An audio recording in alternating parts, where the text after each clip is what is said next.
नमस्कार। BA part second के paper first human geography में हम चर्चा कर रहे हैं जनसंख्या प्रवास या माइग्रेशन ऑफ पॉपुलेशन के बारे में, जिसमें प्रवसन के जो रूप हैं उसके बारे में हम बात कर चुके हैं और प्रवसन के जो पक्ष हैं, क्षेत्र पक्ष, संख्या पक्ष और समय पक्ष पे चर्चा करने के पश्चात आज के इस वीडियो में हम चर्चा करने जा रहे हैं प्रवसन के जो कारण हैं, कॉजेज ऑफ ह्यूमन माइग्रेशन, उसके बारे में।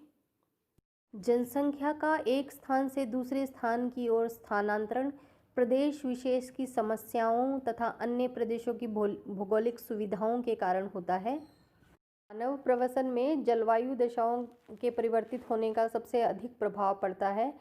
इसके अतिरिक्त बाढ़, सूखा, महामारी, ज्वालामुखी, भूकंप आदि कारकों के द्वारा भी मनुष्य एक स्थान से दूसरे स्थान और इसके साथ ही साथ आर्थिक एवं सामाजिक समस्याओं के प्रबल होने के कारण भी मनुष्य एक स्थान से दूसरे स्थान की ओर पलायन करने लगते हैं। जहां इन समस्याओं से सुरक्षा प्राप्त हो सके, मानव प्रवसन के जो प्रमुख कारण हैं उनको हम 4 भागों में विभाजित कर सकते हैं। पहला है प्राकृतिक कारक यानी फिजिकल फैक्टर्स, दूसरा है इकोनॉमिक फैक्टर या आर्थिक कारक, तीसरा है सामाजिक सांस्कृतिक कारक, सोशो कल्चरल फैक्टर्स, और चौथा जो है वो है पॉलिटिकल फैक्टर्स यानी राजनीतिक कारक। और सबसे पहले हम बात करते हैं प्राकृतिक कारक या फिजिकल फैक्टर्स की। तो प्राकृतिक कारकों के मनुष्य के जीवन निर्वाह के लिए प्रतिकूल होने पे मानव समुदाय अपने जीवन को बचाने के लिए एक क्षेत्र से दूसरे क्षेत्र की ओर स्थानांतरण या पलायन करने लगता है। जलवायु की विभिन्न दशाओं में परिवर्तन यानी क्लाइमेट चेंज जैसे जो विषय हैं उनके कारण भी, जैसे हम देख रहे हैं कि समुद्र तटीय जो क्षेत्र हैं उनमें समुद्री जल स्तर के बढ़ने के कारण उन क्षेत्रों के जो लोग हैं वो उन क्षेत्रों से पलायन करके दूसरे क्षेत्रों की ओर जाने लगे हैं। इसके अलावा बाढ़, सूखा, ज्वालामुखी उद्गार, भूकंप, हिम राशियों के घटने बढ़ने, मिट्टी के अनुपजाऊ होने से समुद्र तटों का उन्मंजन एवं निमंजन आदि प्राकृतिक कारक मनुष्य के प्रवसन के लिए उत्तरदायी होते हैं। और ग्रिफिथ टेलर ने प्राकृतिक कारकों को महत्व देते हुए कहा है कि सभी प्रजातियों का उद्गम स्थल मध्य एशिया है, जहां से विभिन्न प्रजाति के लोग जलवायु परिवर्तन के कारण विश्व के विभिन्न भागों में स्थानांतरण कर गए। मध्यकाल के समय शुष्कता बढ़ने के कारण एशिया के मध्यवर्ती भाग से विभिन्न जातियों के जो आक्रमणकर्ता थे, जैसे कि मंगोल जो लोग थे, वो चंगेज़ खां और इत्यादि पश्चिमी एशिया, यूरोप, चीन एवं भारत की ओर स्थानांतरित होकर आए और आक्रमण करके उन्होंने इन क्षेत्रों में अपना आधिपत्य स्थापित किया। जलवायु दशाओं की उत्तमता के कारण ही उत्तरी गोलार्ध में उत्तरी अमेरिका, यूरोप के पश्चिमी भाग, भूमध्य सागरीय क्षेत्र तथा पूर्वी एशिया के प्रदेशों की ओर मनुष्य जाकर बस गए। इसके अतिरिक्त बाढ़, सूखा आदि के कारण भी बड़े पैमाने पर जनसंख्या का स्थानांतरण हुआ है। भारत में अगर हम देखें तो कोसी नदी की जो प्रतिवर्ष आने वाली बाढ़ है उसके कारण चीन की हुआंगहो नदी आदि में वर्षा काल के समय जो भयंकर बाढ़ आती है, उससे बचने के लिए इन जो मैदानी क्षेत्रों हैं उनसे जनसंख्या अन्य सुरक्षित भागों की ओर प्रवसन करने लग जाती है।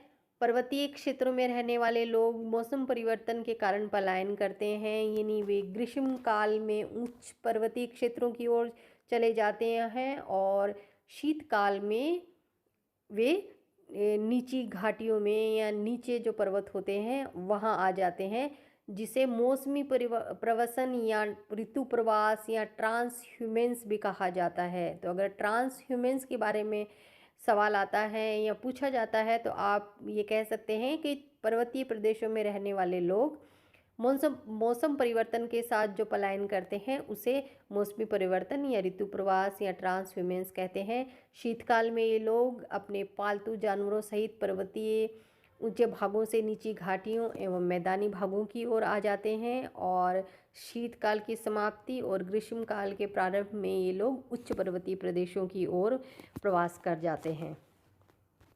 दूसरा जो फैक्टर है वो है इकोनॉमिक फैक्टर या आर्थिक कारक। तो मनुष्य के जीवन निर्वाह के लिए उत्तम जलवायु दशाओं के बाद सबसे जो प्रमुख आवश्यकता है जीवन यापन की वो है आर्थिक क्रियाएं और मनुष्य उन क्षेत्रों की में रहना पसंद करता है जहां आर्थिक क्रियाएं या आर्थिक कारक उसकी जीवनचर्या के लिए पर्याप्त हों।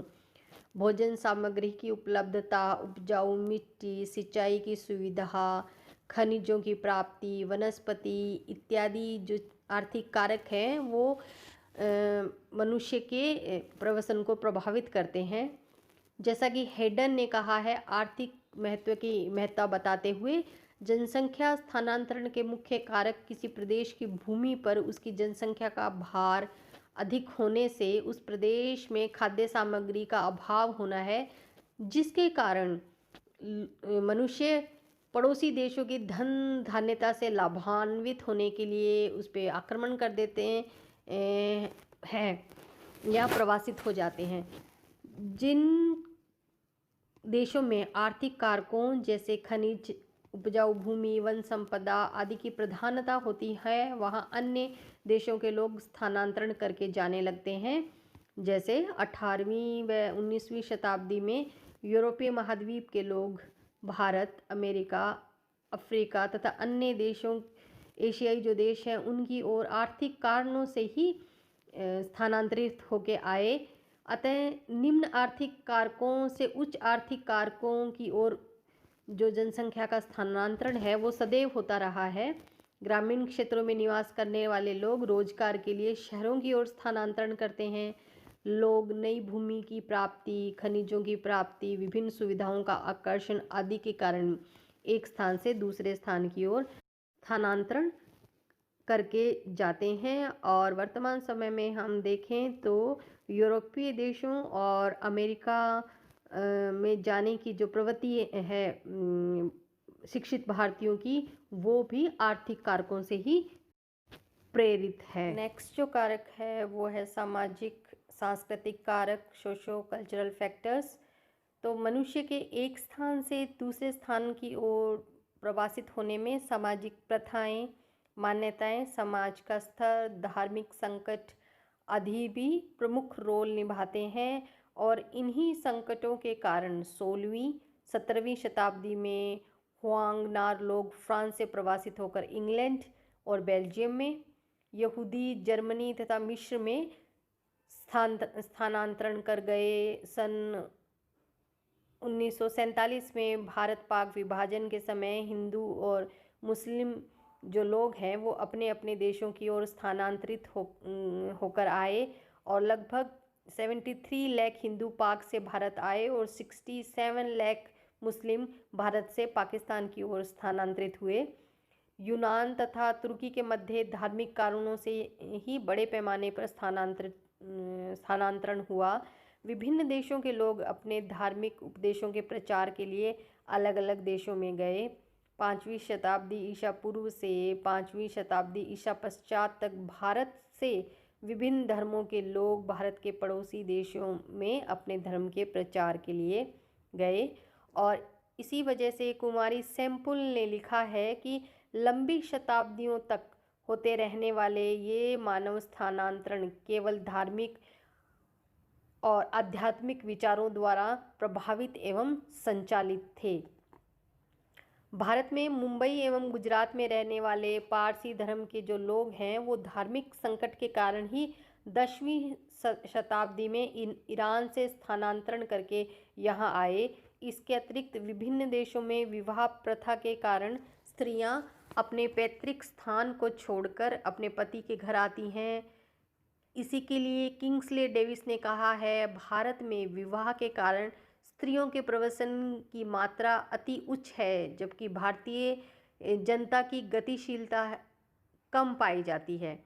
अतः सामाजिक एवं धार्मिक कारक मानव प्रवसन को अत्यधिक प्रभावित करते हैं।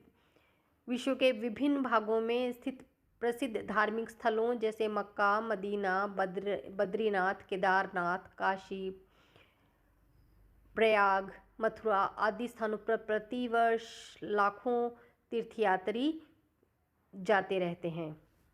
और फोर्थ जो कारक है वो है पॉलिटिकल फैक्टर या राजनीतिक कारक।